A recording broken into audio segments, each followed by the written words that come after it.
దేవునికి స్తోత్రం. ప్రభువునందు ప్రియ సహోదరి సహోదరులారా, మరోసారి దేవుని వాక్యాన్ని ధ్యానించటకు దేవుడు మనకిచ్చిన గొప్ప ధన్యత కొరకే దేవుని మనం స్తుతిద్దాం. ఈ దినమందు దేవుని యొక్క వాక్యాన్ని ధ్యానం చేద్దాం. దానియేలు గ్రంథము 6వ అధ్యాయం 20వ వచనంలో చూస్తే, నిత్యము నువ్వు సేవించుతున్న నీ దేవుడిని రక్షింపగలిగనా? నిత్యము నువ్వు సేవించుచున్న నీ దేవుడిని రక్షింపగలిగనా అనే మాట ఎవరంటున్నారు? దర్యావేషను రాజు అడుగుతున్నాడు దానియేలుని.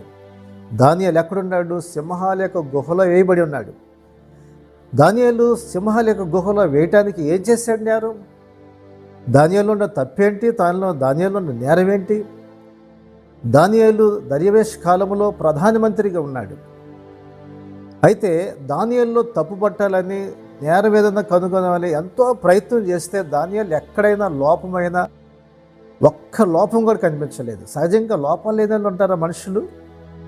మరి ప్రధానమంత్రి అంటే, ఒక మంత్రిలో ఉన్నాడంటే మరి ప్రతిపక్షాలు కూడా ఎంతగానో తప్పు పట్టాలని చూస్తాయి. అలాగే ఆ రోజుల్లో కూడా దానియేలుకి వ్యతిరేకంగా ఎంతోమంది అతనిలో తప్పు పట్టాలని చూశారు. అలాగే నీ జీవితంలో కూడా నీ చుట్టూ ఉన్నవారు కూడా నిన్నలో తప్పు లోపం వెతకాలని ప్రయత్నం చేస్తూ ఉంటారు. కానీ దానియేలులో ఏ లోపము, ఏ తప్పు అయినా, ఏ నేరమైనా చేసిన వాడు కాదని ఉంది. చూసారా ఎలా ఉన్నాడు అతను? దానియేలు ప్రార్థనాపరుడు. దానియేలు పరిశుద్ధంగా జీవించినవాడు. దానియేలు చాలా యథార్థవంతుడు.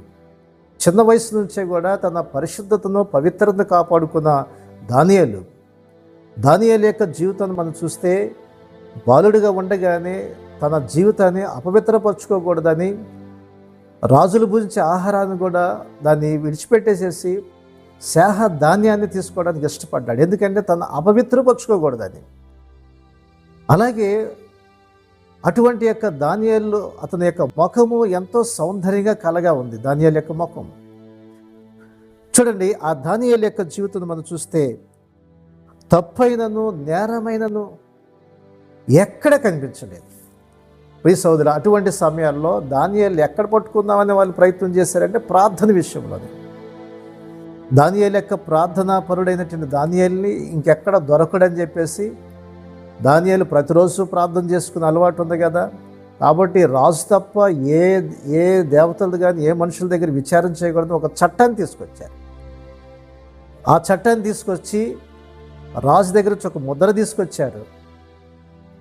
అప్పుడు దానియేలు యథాప్రకారంగానే వెళ్ళి అనుదినము ముమ్మారు మోకాల మీద ప్రార్థన చేసే అలవాటు దానియేలు గ్రంథం 6వ అధ్యాయం 10వ వచనం చూస్తే, ఇటు శాసన సంతకం చేయబడిన దానియేలు తెలుసుకున్న అతడు తన ఇంటికి వెళ్ళి యథాప్రకారముగా అనుదినము ముమ్మారు మోకాళ్ళుని తన ఇంటి పై గది కిటికీలు యెరూషలేము తట్టు తెరిచి ఉండగా తన దేవునికి ప్రార్థన చేయొచ్చు, ఆయన స్తుతించుచూ వచ్చాడు.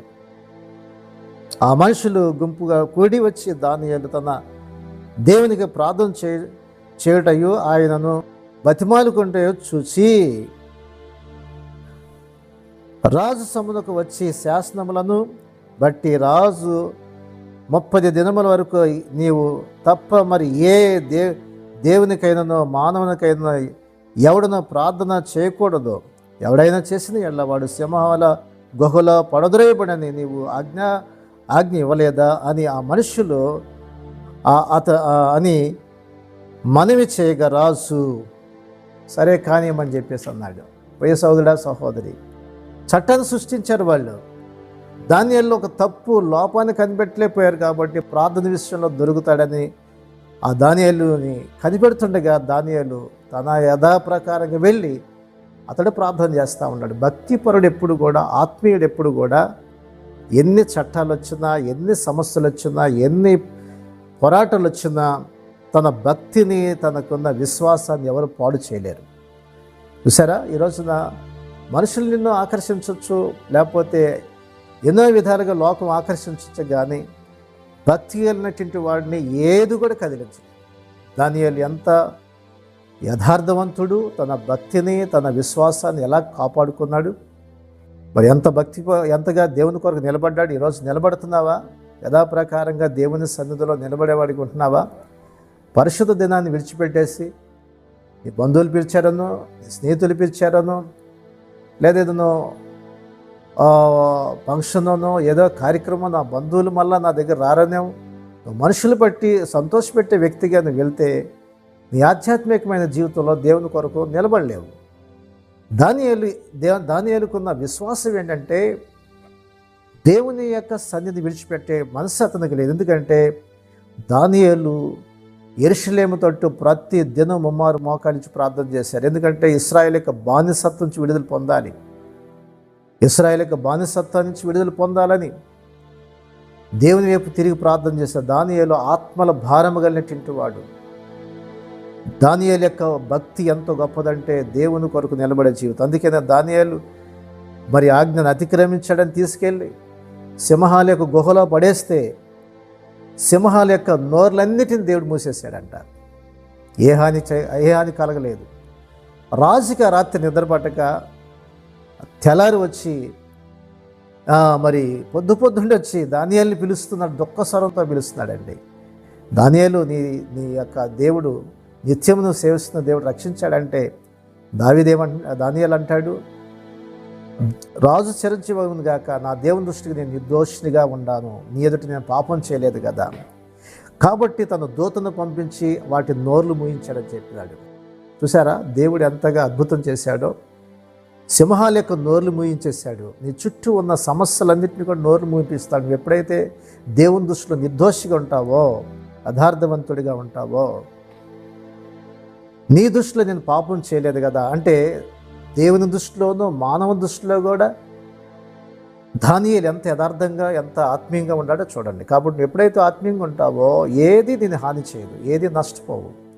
కాబట్టి ఎవరైతే అతనికి అన్యాయం చేశారో వాళ్ళందరి యొక్క కుటుంబాలు కూడా ఆ యొక్క సింహాల గుహలో పడేస్తే వారి కుటుంబాల సైతం అన్నీ కూడా ఎముకలతో సహా మిగలకుండా ఆ సింహాలు కొరికేసినాయి అంట. దానియేలు యొక్క దేవుడే నిజమైన దేవుడని ఆ రాజు ప్రకటించినాడు. ఎప్పుడైతే నువ్వు దేవుని కొరకు నిలబడతావో నీ యొక్క దేవుడే నిజమైన దేవుడని ప్రజలు గ్రహిస్తారు. దేవునికి మహిమ వస్తుంది. ప్రియ సహోదర సహోదరి, నిత్యము నువ్వు సేవిస్తున్న దేవుడు నిన్ను రక్షించిందంటే నా దేవుడు జీవం గల దేవుడు. ప్రభు నిన్ను తప్పిస్తాడు నీ శ్రమ నుంచి, కష్టాల నుంచి. ప్రార్థన చేద్దాం. పరిశుద్ధుడా, ప్రేమ గల తండ్రి, వాక్యం విన్న మా ప్రియ సహోదరి సహోదరులందరి కొరకు ప్రార్థిస్తున్నాం.